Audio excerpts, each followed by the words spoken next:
አርሰናል ኒክ ቮልትሜድ ለማስፈረም እንቅስቃሴ ጀምሯል ተብሏል። እንግዲህ ሰሜን ለንደኑ ክለብ ስብስባቸውን ለማጠናከር በዋናነት ደግሞ በተለይ አጥቂ መስመር ቦታቸውን በጥሩ አቅም ባለው ተጫዋች እድገት ኖሮት በቀጣይ ዓመት ዋንጫ ለማሳካት ዝግጁ የሆነ ስብስብን ይዘው ለመቅረብ ፍላጎት እንዳላቸው እየተገለጸ ይገኛል። ያው በአርሰናል ያለፉትን 3 ተከታታይ ዓመታት 2 የአርጀን ይዞ ያጠናቀው በታሪክ ከዚህ በፊት 3 ጊዜ ተከታታይ 2 የአርጀን ይዞ አጠናቀው ዋንጫ የበሉበት አጋጣሚ እንደነበረ ይታወሳል።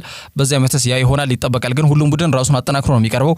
ቼልሲ፣ ሊቨርፑል በዝውውር መስኮት ላይ ማንቸስተር ሲቲ በዋናነት የተንቀሳቀሱ ያለበት መንገድ አርሰናልም በጣም በስፋት መንቀሳቀስ እንዳለበት የሚያመላክት ነው። በተለይ ጠንክረው እንደሚቀርቡ ምንም ጥያቄና መልስ ለሌለው ማለት ነው። በርካታ የአርሰናል ደጋፊዎች በዝውውር መስኮቱ ክለባቸው እስካሁን ድረስ ያደረገው እንቅስቃሴ በጣም የፈዘዘ ጅማሮ መሆኑና በክለቡ ደግሞ የተለመደ ትራዲሽን መሆኑ በጣም እያናደዳቸውና ብስጭት ውስጥ እየከተታቸው እንደሚገኝ በማህበራዊ ትስስር ገጽ ላይ የሚያጓሯቸው ልጥፎች ያመላክታሉ። ግን አንደኛ ዝውውር መስኮቱ ገና አልተከፈተም። ክለቡ ደግሞ ከመጋረጃ ጀርባ እንግዲህ ስራዎችን እየሰራ እንደሚገኝ ነው መረጃዎች የሚጠቁሙት። ለዚህ ደግሞ ማሳያው አሁንም ኒክ ቮልትሜድን ለማስፈረም እንቅስቃሴ መጀመራቸው መረጋገጡ ነው። እንግዲህ በዚህ ሂደት ስማቸው በዋናነት እንደሚታወቀው በተለይ በአጥቂ መስመር ላይ ማለት ነው ቤንያሚን ሼስኮ ጋር ነው እየተያዘ የሚገኘው። የ22 ዓመቱን ስሎቬኒያ አጥቂ ለማስፈረም ክለቡ ድርድር ላይ ይገኛል። ግን በቂ ነው ተብሎ አይታሰብም። የአርሰናል የአጥቂ መስመር ክፍተት ሙሉ ለሙሉ የሚቀረፈው በዚህ ተጫዋች ነው ተብሎ አፍ ሞልቶ መናገር አያስደፍርም። ገና ፕሪሚየር ሊግ ፕሮቭን አይደለም። ገና የሚሞከር የሚፈተን ተጫዋች ነው የሚሆነው በፕሪሚየር ሊጉ። በቀጣይ ደግሞ ክለብ ውስጥ በአጥቂ መስመር ቁጥራቸው ብዙ አይደለም በዚህ ስብስብ ውስጥ የሚገኘው ማለት ነው። ሼስኮ ቢፈርምም በተለይ ደግሞ በስብስብ ውስጥ የሚገኙት የማጥቃት እንቅስቃሴ ላይ መሰረት ያደረጉ ተጫዋቾች ጋብሪኤል ሱስ ብቻ ነው ተጠቃስ የሚችለው። ይሄ ተጫዋች ደግሞ ከ9 ቁጥር ይልቅ ፎልስ 9 ወይም ሐሰተኛ 9 ቁጥር ብታደርጉ ይሻለኛል ብሎ አፋውቶ የተናገረ ተጫዋች ነው። በተለይ የሚያገኛቸው ድሎች በሚገባው ወደ ጎል የመቀየር ክፍተት እንዳለበት ራሱ ያመነ ተጫዋች መሆኑ ይታወቃል፣ ግልጽ ነውና ስለዚህ ስብስባቸውን እንዲሁ ምንድነው ብዛቱንም ለማጠናከር ማለት ነው ወይም ደግሞ በብዛት ጠንከር ብሎ ለመቅረብ በቀጣይ ዓመት ሌሎች አማራጮችንም እያመጡ ይገኛሉ። ሼስኮ በዋናነት ፕራይመሪ ታርጌት ነው፣ ምንም ጥያቄ የለውም፣ ቀዳሚ ኢላማቸው ነው። ግን ይህን ተጫዋች ቢያስፈርሙ አጥቂ መስመራቸውን ሸፈንን ጨረሰን የቤት ስራችንን ብለው አርፎ እንደማይቀመጡ ነው አመላካች ነጥቦች የሚያመላክቱት ማለት ነው። በዋናነት በዚህ ሂደት ፊታቸውን ለሚኬል አርቴታ ፕሮጀክት ምቹ ነው ብለው የተገመተውን የስቱትጋርቱን አጥቂ ኒክ ቮልትሜድ ዙሯል ተብሏል። ኮት ኦፍሳይድ እንደዘገበው ከሆነ መድፈኞቹ ተጫዋቹን መገኘት የሚችልበት እድል ካለ በተለምዶ ኢንኳየር አድርገዋል ስለዚህ ተጫዋች ብለዋል። ለስቱትጋርት ይህንንም ጥያቄ ማቅረባቸውን የተገለጸ የሚገኘው ቮልትሜድ በቨርደር ብሬመን ነው እንግዲህ ሲጫወት የቆየው። ስቱትጋርትን አምናን የተቀላቀለው ከዛ አንስቶ በጣም ጥሩ ተሰጥኦና ጥሩ አቅም ያለው ተጫዋች መሆኑን በቡንደስሊጋ በተደጋጋሚ እያሳየ ይገኛል። ገና እድሜው ደግሞ 23 ዓመት ላይ ነው የሚገኘው። በስቱትጋርት እስከ 2028 የሚያቆይ ውል ስላለው ክለቡ እንግዲህ ተጫዋቹን ለመሸጥ ይገደዳል ተብሎ አሁን ባለው ወቅት አይገመትም። ወይም ደግሞ ክለቡ ይህንን ተጫዋች ለመሸጥ የሚቻኮልበት ምንም አይነት ምክንያት የላቸውም። ዘንጠው መደራደር ይችላሉ። የሚጠይቁትን ይገባዋል ብሎ የሚጠብቁትን ገንዘብ ሲቀርብላቸው ብቻ ለድርድር ራሳቸውን ዝግጁ አድርገው ይቀርባሉ ተብሎ ይገመታል። በበርካታ ክለቦች የሚፈልግ ተጫዋች ከመሆኑ ጋር በተያያዘ ግን ጥሩ የዝውውር ሂሳብ ከቀረበላቸው ያው ተጫዋቹን ለመሸኘት ሊገደዱ እንደሚችሉ ነው የሚገመተው። ይህም ተጫዋች ቁመት አለው፣ ረዘም ያለ ቁመት ያለው ተጫዋች ነው። ቴክኒካል አቅሙ በጣም ላቅ ያለ ተጫዋች ነው። ተገማች ያልሆነ የሳጥን ውስጥ እንቅስቃሴ ያደርጋል። ፊዚካሊ ቡሊ ቦል ምንለው አይነት ማርከስ ቱራም አይነት የሚጫወት አይነት አጫወት የተከላካዮችን በጣም የሚያስቸግር በተክለ ሰውነቱ የሚሸፍን አይነት ተጫዋች ነው ቮልትሜድ ማለት ነውና የሁሉ አጥቂ መለያዎቹ ናቸው። ጥሩ አጨራረስም አለው። የዚህ ተጫዋች መለያ ክህሎቶች ናቸውና ሚኬል አርቴታ ተጫዋቹ እንደሚፈልገውና የ9 ቁጥር መስመራቸው ለማጠናከር ሁነኛ አቅም ያለው በዛ ላይ ኪስ በማይጎዳ ዋጋ ሊገኝ የሚችል ጥሩ አጥቂ መሆኑን ተረድቷል ተብሏል። ተጫዋቹ ለማስፈረም ዌስትሃም ዩናይትዶችም ጥረት አድርጓል። እነሱ ላይ የሚታይ ክፍተት አለ። የሜዳ የፊት ክፍላቸው ላይ የጥልቀትም የጥራትም ጥያቄ ይነሳባቸዋል። ለዚህ መፍትሄ ይሆናል ብሎ ቮልትሜድ ላይም የቅርብ ክትትልና የተጫዋቹ ሁኔታ እያጣሩ ይገኛሉ። የአሰልጣኝ ግራም ፖተሩ ቡድን ዌስትሃም ማለት ነው። ከዛ ውጪ ተጫዋቹ ከ45-50 ሚሊዮን ዩሮ ሊያወጣ እንደሚችል ይገመታል። ከሰሞኑ በኔሽንስ ሊግ ላይ በተለይ በግማሽ ፍጻሜ መርሃ ግብሮች ላይ ማይተንዋል ተጫዋቹ ለጀርመን ብሔራዊ ቡድን ጥሪ ቀርቦለት ያለውን አቅም በመጠኑም ቢሆን አሳይቷልና አርሰናል ተጫዋቹን ማግኘት የሚቻልበት እድል ካለ ለስቱትጋርት ያቀረበው ጥያቄ ምን ምላሽ ይሰጣቸዋል የሚለው ጉዳይ በቀጣይ ይጠበቃል። ከዛ ውጪ ሁጎ ኤክቲቴን ለማስፈረም በሚደረገው ጥረት ማንቸስተር ዩናይትድ ፉክክሩን በይፋ ተቀላቅሏል ተብሏል። ክለቡ ደግሞ ከ100 ሚሊዮን ዩሮ ያነሰ ገንዘብ አልቀበልም የሚል ሀሳብ ይዞ እየወጣ ይገኛል። እንግዲህ ለድርድር እጅግ በጣም አስቸጋሪ ከሆኑ ክለቦች መካከል አንዱና ዋነኛው አይንትራክ ፍራንክፈርት ነው። ለዚህ ተጫዋች ሌላው ካቀረብኩት ገንዘብ ፍክች አይደለም እያለ የሚገኝ ክለብ ነው። ልክ እንደ ሌቨርኩሰን ማለት ነውና እንደወረደ መጠየቀው 100 ሚሊዮን ዩሮ ካልቀረበልኝ በስተቀር ይሄንን ተጫዋች አልለቅም ወይም ደግሞ አልሸኝም ሲል ቴክኒካል ዳይሬክተራቸው ማርከስ ክሮሼ ማረጋገጫ የሰጠበት ጉዳይ ሆኗል። በነገራችን ላይ ከሁጎ ኤክቲቴ ጋር በተያያዘ እንደሳቸው ንግግር ከሆነ ለተጫዋቹ ተገቢ ዋጋ ያ ነው፣ ትክክለኛ ዋጋ ካልቀረበ ተጫዋቹ ከኛ ጋር ነው የሚቆየው የሚል ማረጋገጫ ሰጥተውበታል። ይሄንን በእኛ ወጣት ፈረንሳይ ተከላካይ ማነው የአጥቂ መስመር ተጫዋች ለማስፈረም ሊቨርፑልና ቼልሲ ነበረ በጣም ከፍተኛ ትንቅንቅ ያደረጉ ይገኛሉ ተብሎ ሲገለጽ የቆየው። ሊቨርፑል በዋናነት በተለይ በስብስባቸው ውስጥ ያሉት እንደ ዳርዊን ኑኔዝ እና እንዲሁም ደግሞ ዲየጎ ጆታ ያቋም በጣም መዋዠቅ የሚታይበት ተጫዋች ነው። በአጠቃላይ የአርነ ስሎት እምነትን ማግኘት አልቻሉም ሁለቱም ተጫዋቾች። በቀጣይ ዓመትም ያገኛሉ ተብሎ እድል ለመስጠትም ፈቃደኛ አይደለም አርነ ስሎትና ቦታውን ማደስ ነው የሚፈልገው። እንደሚታወቀው ፍሎሪያን ቪርትስን አግኝቷል። አሁን ደግሞ የማጥቃት እንቅስቃሴያቸውን ይበልጥ ለማጠናከር በ9 ቁጥር ቦታ ላይ ሁጎ ኤክቲቴ ላይ ናቸው ስለማረፉ ነው የተገለጸ የሚገኘው። ቼልሲ በዋናነት ይህንን ተጫዋች ለማስፈረምም ከሁሉም ክለብ በፊት በተለይ ወኪሉን በማነጋገርም ድርድሮችን የጀመረው ክለብ እንደነበር ይታወሳል። ግን ያው ምን እንደሆነ ባልታወቀ ሁኔታ ፊታቸውን ወደ ዴላፕ አዙረው ይህንን ተጫዋች አስፈርመውታል። ጃክሰንም አለ 9 ቁጥር ቦታ ላይ፣ ማርክ ጊዮ አለ 9 ቁጥር ቦታ ላይ። አሁን ደግሞ ኤክቲቴና አራተኛ አጥቂ ለማድረግ እየተንደረደረ ነው። ግን ያው ዴላፕን ማስፈረማቸው መጠነኛ በሆነ መልኩ እንቅስቃሴያቸውን ፈዘዝ አድርጎታል ተብሎ የተገለጸ ይገኛል። በርካታ ምንጮች ደግሞ ማንቸስተር ዩናይትድ በይፋ ፉክክሩን ተቀላቅሏል ተብሎ የተገለጸ ይገኛል። የቪክተር ጊዮኬሬሽ በጣም ሲትኮም የሚመስል አይነት ድራማ እንደቀጠለ ነው። እንደሚታወቀው የሚነገረው ነገር እንዳለ ውሸት ነው ብሎ ተናግሯል።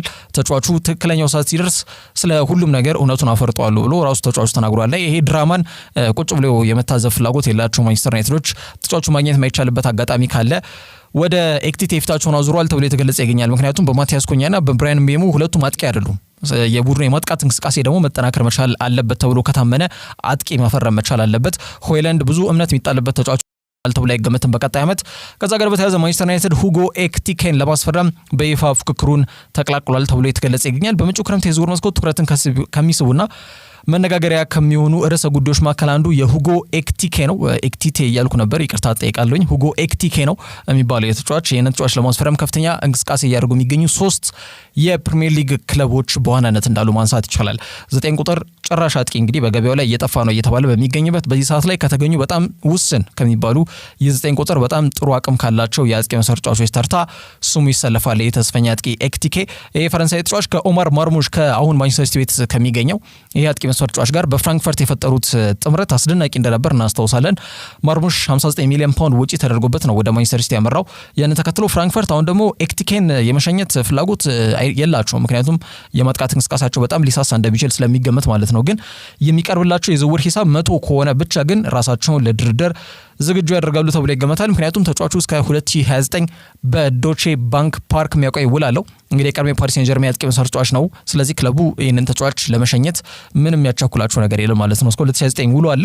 ስለዚህ ዘና ብለው ተጫዋቹን የሚሸኙበትን መንገድ በተለይ ለድርድር ራሳቸውን ዝግጁ የሚያደርጉበት በራሳቸው መስፈርት ላይ ብቻ ዝውውሩ ማከናወን የሚችሉበት አጋጣሚ ካለ ብቻ ዝግጁ ሆነው ይቀርባሉ ተብሎ ነው የሚገመተው እንጂ በሌሎች ክለቦች መሰረት ያደረገ የዝውውር ዑደት ውስጥ አይገቡም። ወይም ደግሞ 1 ዓመት ብቻ የሚቀረው አይነት ተጫዋች ቢሆን ኖሮ ሳይወዱ ግድ ይሸኛሉ። አሁን ግን 4 ዓመት ነው የሚያቆየው ገና ያለው ውል ማለት ነው። ስለዚህ ሌቨርኩሰኖች ይቻኩላሉ ተብሎ አይገመትም ማለት ነው። ሸኙት ከተባለ ደግሞ ከማርሙሽ በበለጠ ቢያንስ የክለባቸው ሪካርድ የሆነ ሽያጭ እንዲሆን ይፈልጋሉ ተብሏል። ማለትም 80 ሚሊዮን ፓውንድ ሪካርድ ሽያጫቸው ራንዳል ኮሎሙዋኒ ነው።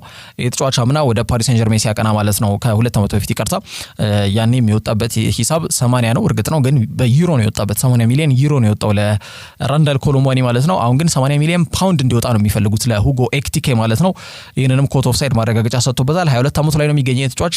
በሁሉም ጨዋታዎች ዘንድሮ በተሰለፈባቸው 38 ጨዋታዎች 22 ጎል አስቆጥሯል። 12 ኳስ ደግሞ አመቻችቶ አቀብሏልና በተለይ ለሜዳ ላይ ቅንጅት ያጫወት ተጫዋቹ ምቹ እንደሆነ አሲስቶቹ አመቻችቶ ያቀበላቸው 12 ኳሶች አመላካሽ ነጥቦች ናቸው። በዚህም የሚያሳየው እንቅስቃሴ በተለይ ጥሩ የሚገርም አሰልጣኝ ካገኘ ዓለማችን ላይ አሉ ከሚባሉ ጥሩ የአጥቂ መስመር ተጫዋቾች ተርታ ስሙ ሊካተት የሚችል ተጫዋች እንደሆነ ብዙዎች ይስማማሉ። በዩሮፓ ሊግ ያው ቶተናም ላይ ጎል እንዳስቆጠረ ይታወቃል። በግማሽ ፍጻሜ ታዋቂው ቴሪ ዳንኤል ሆኔር የደስታ አገላለጽ ተጠቅሞ ለሚፈልጉት የፕሪሚየር ሊግ ክለቦችን መልእክት ያስተላለፈ ተጫዋች እንደነበር እናስታውሳለን። ሌሎች የፕሪሚየር ሊግ ክለቦች ኒውካስልን ጨምሮ ሊቨርፑል፣ አርሰናልም ተጫዋቹን ለማስፈረም የሚያስችል አቅም ያላቸው ሌሎች ክለቦች ናቸው። ግን የአሰልጣኝ ኤንዞ ማሬስካ ቡድን ቼልሲ ተጫዋቹን ለማስፈረም ከወኪሉ ጋር ንግግሮችን በመጀመር በተሻለ መንገድ እየተጓዘ የሚገኘው ክለብ መሆኑንም ጎል ዘግቧል ማለት ነው። መግቢያ ላይ እንግዲህ ፍራንክፈርት ለድርድር የሚመች ቡድን አይደለም ያልኩበት ዋነኛው ምክንያት የሸጧቸውን ከዚህ በፊት በድርድር ውስጥ የሸጧቸውን ተጫዋቾች መመልከት በቂ ነው። ለምሳሌ ሉካ ዮቪችን ወደ ማድሪድ ሲሸኙት በጣም ተደራድረው በጣም ከፍተኛ ገንዘብ ነው ለዚህ ተጫዋች የተቀበሉት። በጣም ሪያል ማድሪድ የሚቆጩበትና ከሰርንበት ከሚሉ ተጫዋቾች መካከል አንዱና ዋነኛው ይሄ ሰርቢያ አጥቂ ነው። በአሁኑ ሰዓት በሮሳኔሪዮ ኤሲ ሚላን ቤት ሳንሲሮ ቤት የተጫወተ ይገኛል ሉካ ዮቪች። ሌላው ተጫዋች ራንዳል ኮሎሙዋኒ ከ2 ዓመት በፊት ወደ ፓሪስ ሴን ጀርሜን ሲሸኙት የክለባቸው ሪካርድ በሆነ ዋጋ ነው የሸኙት። ኮሎሙዋኒን ግን የተጠበቀበትን ያክል እንቅስቃሴም እያሳየ እንደማይገኝ ይታወቃል። ያው በሉዊስ ኤንሪኬ የወቅቱ ምርጡ ቡድን ፓሪስ ሴን ጀርሜን ነው፣ ግን የስብስቡ አካል መሆን አይችልም በሚል እንግዲህ በውሰት ወደ ጁቬንቱስ እንደሸኙትና በዛ ክለብ ቆይታ እንዳደረገ ይታወቃል። ሌላው ተጫዋች ማርሙሽ ነው። ለማርሙሽ እንኳን ድርድሩ የተዘገየበት ዋነኛው ምክንያት ማንቸስተር ሲቲ የጠየቁን ገንዘብ መክፈል ስለሚችል ነው። ብዙ ጊዜ የጠየቁት 59 ነው፣ 59 ቀረበ፣ በቃ ማርሙሽን ወሰዱት ተብለው ማርሙሽን የወሰዱበት አጋጣሚ ያለና ተጫዋቹ ያው ጥሩ እንቅስቃሴ እያደረገ ይገኛል፣ ምንም ጥያቄ የለውም። ግን ለድርድር ክለቡ ዋጋ ለመቀነስ በሚሉት ጉዳዮች ላይ በጣም አስቸጋሪ የሆነ ቡድን እንደሆነ ለማመላከት ያክል ነው እነዚህን ተጫዋቾች የጠቀስ ነው ማለት ነው። አሁንም ቢሆን ለሁጎ ኤክቲኬ ደግሞ የክለባቸው ሪከርድ የሆነ ዋጋ እንዲቀርብላቸው ይጠብቃሉ የሚሉ ጉዳዮች እየወጡ ይገኛሉ። ዩናይትድ ፉክክሩን ተቀላቅሏል። ቼልሲም እንግዲህ ፍላጎታቸው ትንሽ ቀዝቀዝ ቢልም አሁንም ቢሆን ሙሉ ለሙሉ ይህንን ተጫዋች ለማስፈረም ከሚደረጉ ፉክክር ውጪ ናቸው ተብሎ ሊጠቀስ አይችልም። ሊቨርፑልም በጣም በጥብቅ ይህንን ተጫዋች ይፈልጓልና በቀጣይ ምን ነገሮች ይከሰታሉ ከሁጎ ኤክቲኬ ጋር በተያዘ እንዲጠበቅ ያደርገዋል። ከዛ ውጪ ኒኮ ዊሊያምስን ለማስፈረም በሚደረገው ጥረት አርሰናልና ባየር ሙኒክ ከፍተኛ ፉክክር እያደረጉ ይገኛሉ ተብሏል።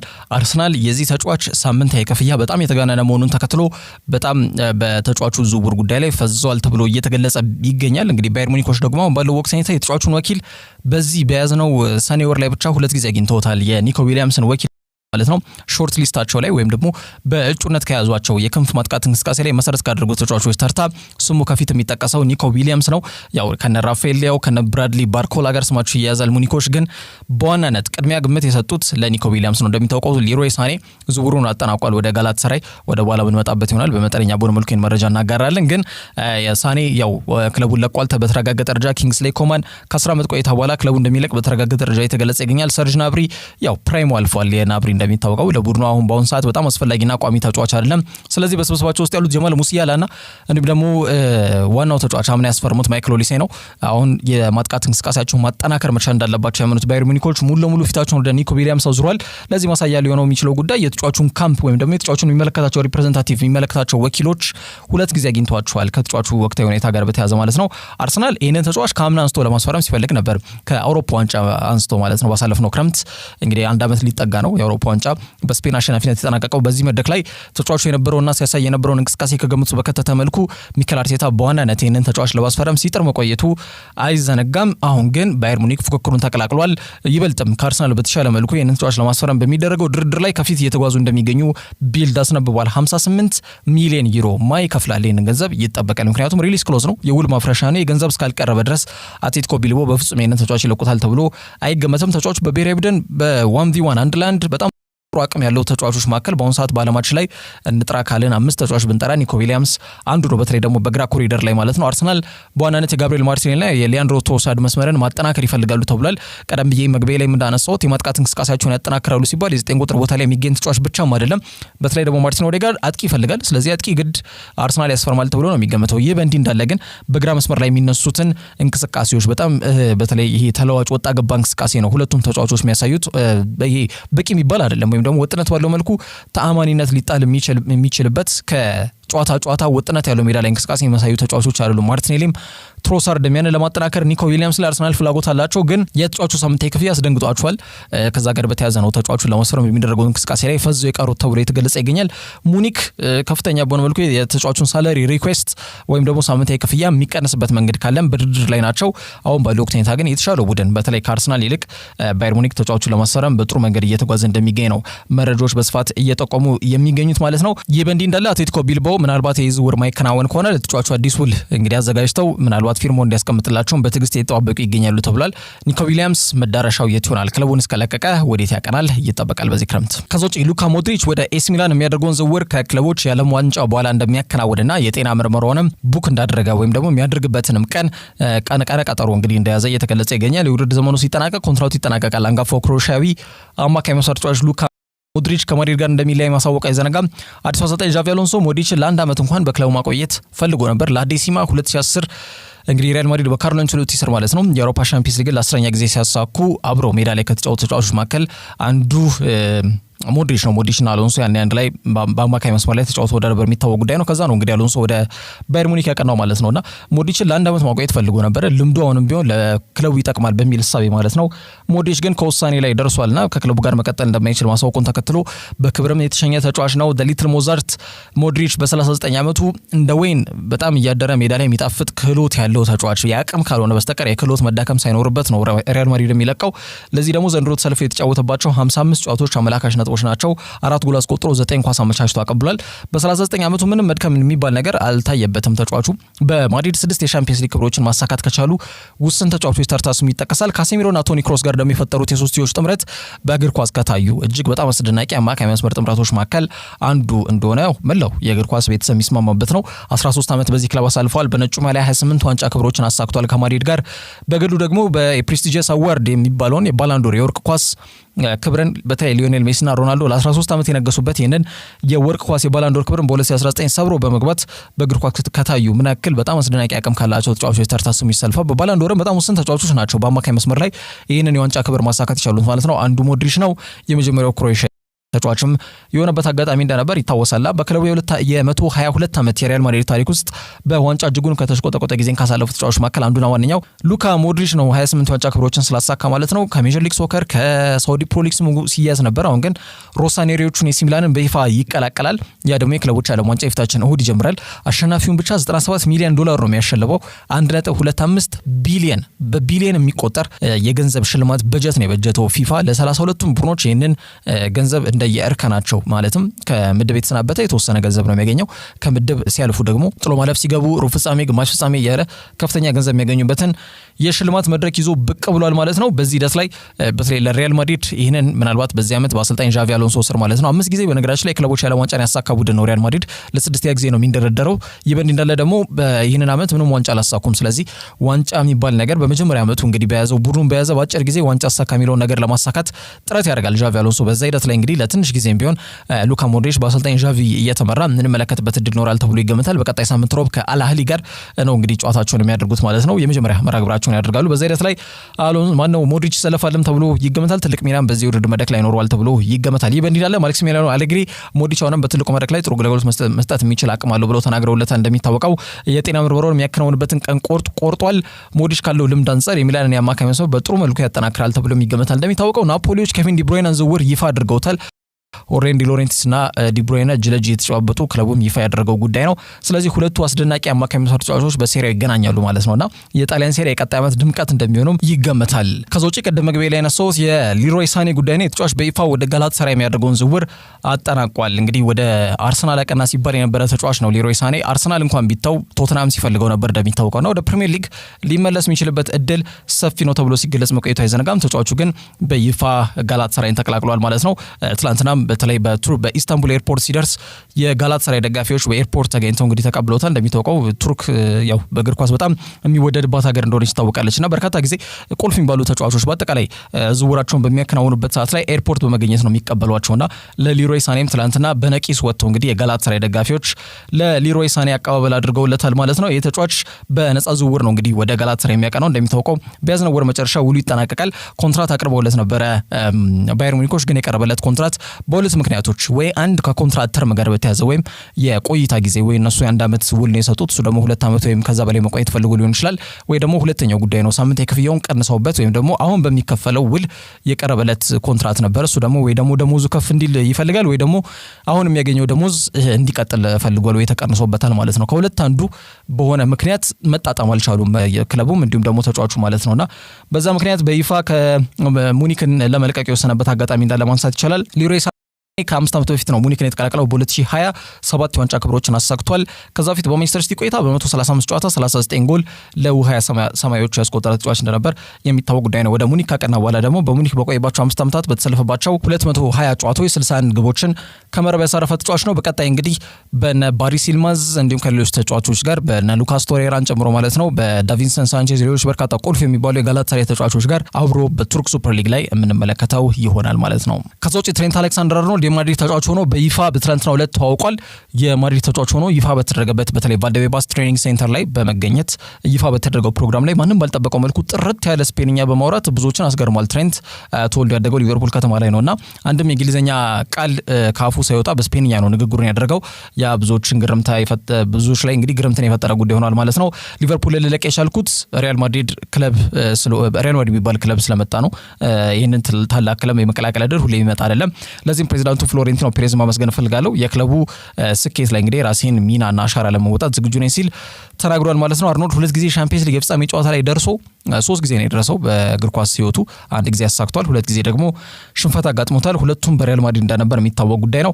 ተጫዋቹ በንግግሩ እንዳለ ስፔንኛ ማድረጉ ዝውውሩን ከማከናወኑ በፊት ይህንን ቋንቋ ሲለማመድ እንደነበር አመላካሽ ነጥብ ነውና በአጠቃላይ በክለቡ እንግዳ ላለመሆንም እንዲሁም ደግሞ በአጠቃላይ በክለቡ በቀላል ጊዜ ወይም በአጭር ጊዜ ለመላመድ ያለውን ቁርጠኝነት የሚያሳይ ነው ተብሏል።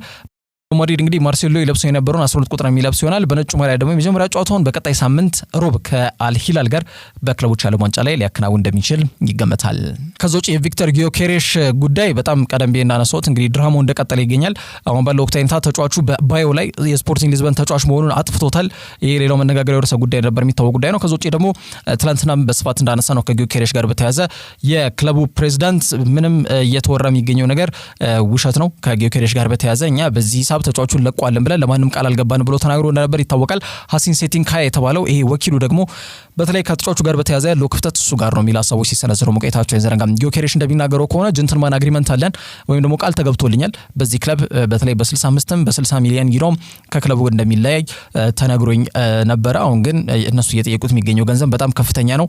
ያ ደግሞ በክለቡ ጸንቼ እንድቆይ ነው የሚያስገድደኝና የተገባልኝ ቃል እየተፈጸመ አይደለም በሚል ጊዮኬሬሽ ተናግሮ እንደነበር የሚታወቅ ጉዳይ ነው። ትናንትና ጊዮኬሬሽ ለዚህ ንግግሮች ምላሽ ሰጥቷል። በተለይ ደግሞ ፕሬዚዳንቱ ለተናገረው ንግግር ማለት ነውና በጣም ብዙ ውሸት ነገሮች እየተነሱ ይገኛሉ። አሁን በጣም አብዛኞቹ ውሸቶች ናቸው።